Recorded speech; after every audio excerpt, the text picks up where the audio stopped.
Hello everybody and welcome to today's video. In this video I will be going over my analysis and forecast for the 2022 New Hampshire US Senate race between incumbent Democrat Senator Maggie Hassan and Republican challenger General Don Bolduc. So, with that said, first things first, we're going to look at the Real Clear Politics polling average of this race. Senator Maggie Hassan has 49.8% of the vote according to the polls, and Donald Bolduc has 44% of the vote. Now, this is significant because the main threshold I look at when it comes to could a race actually be competitive is how's the incumbent faring, especially when it comes to getting at or near 50% of the vote. In the average on Real Clear Politics, Maggie Hassan is at 49.8% of the vote, so it stands pretty clear for a reason that she is in a strong position to win re-election, especially compared to some other Democratic incumbents. Now, I do want to show you some looks at some previous races. This race is from 2020, so it was a completely different election environment than 2022 is going to be, but still, I still think it's helpful to look back at past races. They can give you a little bit of an indicator or an idea. So the other senator from New Hampshire is Jeanne Shaheen. She was running for a third term against Republican Corky Mesner. Jeanne Shaheen is a very strong and well-liked political figure in the state of New Hampshire. So the Republicans were not able to get a very solid, top-tier candidate to go against her, like a Governor Sununu or in that realm. So Corky Mesner, with respect, was kind of the Republicans' like sacrificial lamb to go up against Jeanne Shaheen, and Jeanne Shaheen won by about 16 points or so. That says it all. Or 15, 16 percentage points. That says it all right there. This is, I think, the best a Democrat could possibly do in the state of New Hampshire, is what Jeanne Shaheen did to Corky Mesner. Now, on the flip side, we have the 2016 Senate race. Maggie Hassan was then the New Hampshire Democratic governor, was actually running against a Republican senator from New Hampshire by the name of Kelly Ayotte.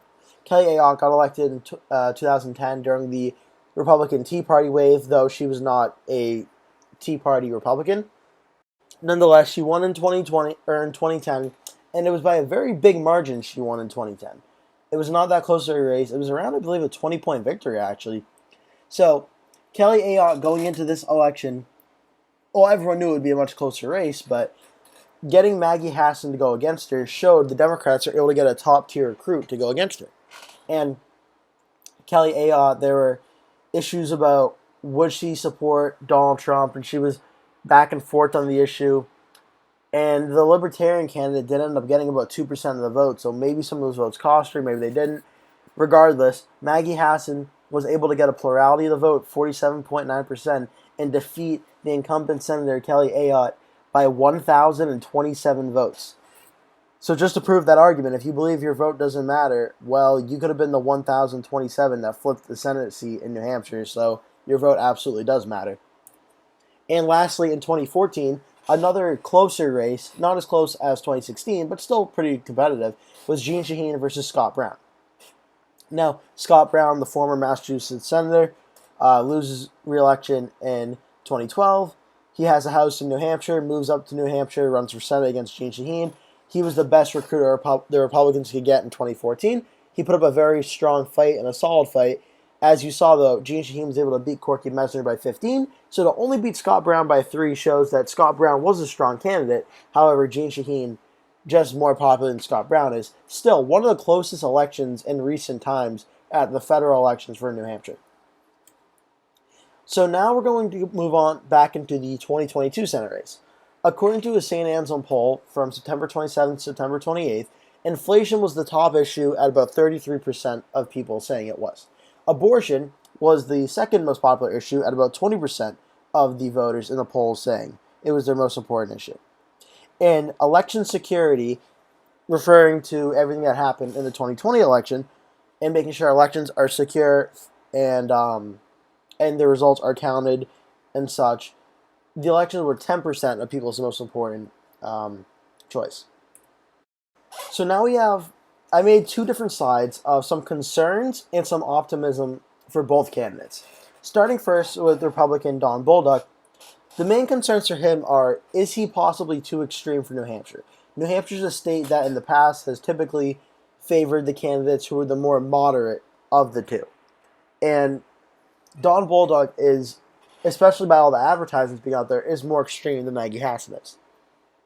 Don Bolduc also has concerns on fundraising. He's had problems in the primary and the general election at raising the amount of money, especially to make him super competitive in this race. The third point I have is electability. As I alluded to with independent and moderate, Don Bolduc is not really that. He may have pivoted and tried to be like that, but the polling does not show that to be working so much. Can he win these independent voters and moderate voters last second? Can he make inroads with suburban and women voters?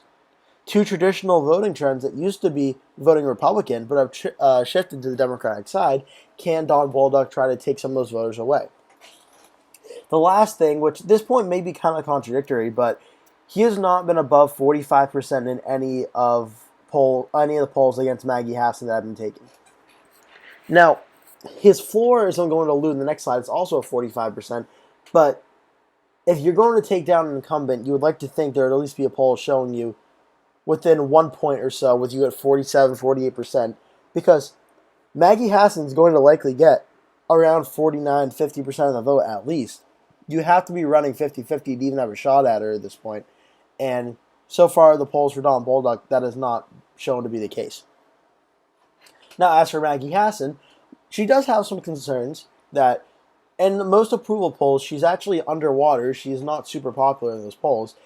And Democrats are falling nationwide in the polls, especially the generic ballot polls, that give Republicans some real opportunities in a lot of states, and including New Hampshire. I don't think this race is over, but I do think Maggie Hassan still has a better shot at winning.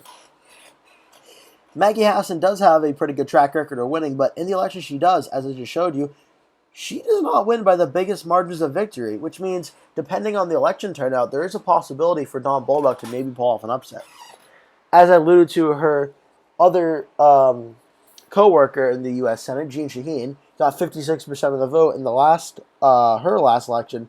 Jeanne Shaheen is a lot more well-liked in the state of New Hampshire than Maggie Hassan is. 56% for Maggie Hassan is just not possible at this time, at least from what my projections are. And lastly, I have to throw this in here. Don Bolduc was not the strongest candidate for the last few years. Governor Chris Sununu, if he ran, all polls showed he would have beaten Maggie Hassan. And to show this race is still a single-digit race is a little bit concerning for Maggie Hassan at this time. Now, it's not all negative news, though. There is some optimism for both candidates here.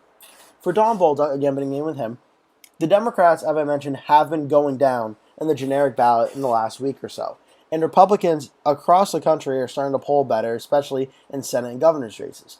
Now, Don Bolduc could be, there haven't been any polling that's shown this yet, but Don Bolduc could be a beneficiary of these Republican advancements.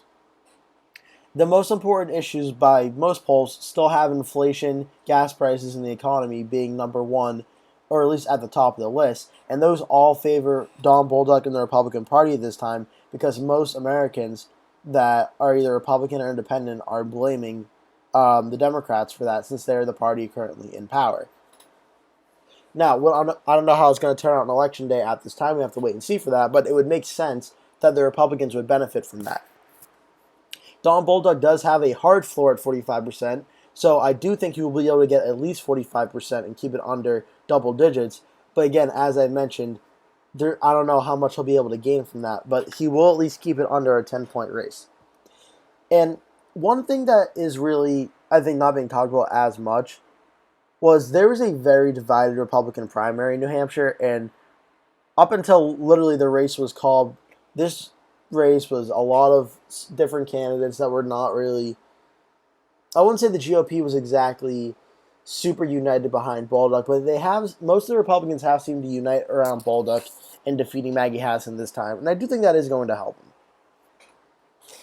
Now, for Maggie Hassan, for who was considered to be one of the most vulnerable incumbents of 2022, she is in a pretty strong position for re-election. She did avoid some more challenging opponents, as I mentioned, Governor Sununu being one of them, Kelly Ayotte, former senator, being another.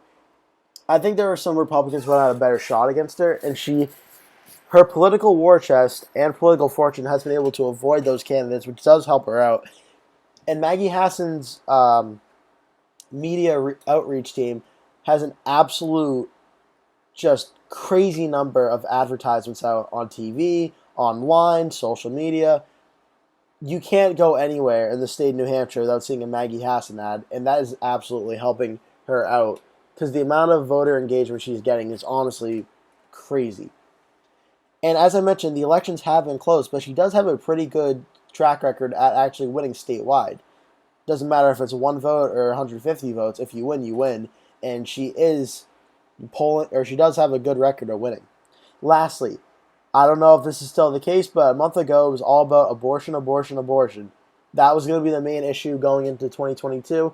It looks like inflation may have taken that top spot back or hold on to it, but if enough people turn out to vote for abortion, that absolutely favors Maggie Hassan over Don Bolduc in the state of New Hampshire especially. Now, here's my forecast for how I think the race is going to go. I do think Maggie Hassan's going to break the 50% threshold, just because I think a lot of the moderate and independent voters in New Hampshire will not vote for a strong pro-life candidate like Don Bolduc. So I do think Maggie Hassan's going to get about 52% of the vote to Don Bolduc's 45.7% of the vote. And I have the numbers on the screen here, but I'm also going to go to the map, this is the map I've come up with. This is what I think New Hampshire will look like on Election Day. I think Don Bolduc will be able to win a lot of the more rural Republican counties, including Rockingham County in the bottom right-hand part of the state. That is one of the 3 biggest counties in the state of New Hampshire. But Maggie Hassan will be able to win Hillsborough County, which is that middle one on the bottom, where Manchester is, Nashua is. That county is also one of the top 3 biggest in the state, as well as Merrimack County, which is where Concord is. These 3 counties are going to be pivotal for both Don Bolduc and Maggie Hassan, but I think Maggie Hassan will be able to get enough independent and moderate support to win these counties, as well as run up the votes in the traditional Democratic areas in the state of New Hampshire. I am projecting there to be about 59% voter turnout in the state of New Hampshire, with that being roughly around 595,000 votes or so. I have this up from the 2018 midterm, but obviously down from the 2020 presidential election, since getting presidential election turnout in a midterm is very, very rare, and I don't see that being anywhere near that. That was near about 70 to 75% or so in 2020, and I think 59% compared to 2018 would be a pretty accurate assessment for how I think New Hampshire will go. So now we come to the map that I have right now. I currently have 46 projected Republican seats, 46 projected Democratic seats that are either safe or leaning for the Democrats and the Republicans. And now with the addition of New Hampshire, I have Democrats at 47 seats and the Republicans at 46. So that's going to do it for today's video. Thank you so much for watching. Please remember to like the video and subscribe to the channel, and I will see you in the next one.